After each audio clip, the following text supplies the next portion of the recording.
Hello everyone, today we will talk about how to fix or how to solve the problem of Eyecon app. You will click on settings. Here you can click on apps, default apps, app settings. On above you can search about Eyecon app as you see and you can click. Here in this page of app info you can click on first stop and you can click OK.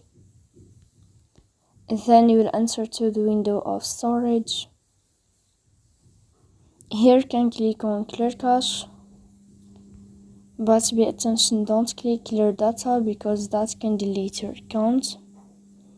Here you can go to Play Store.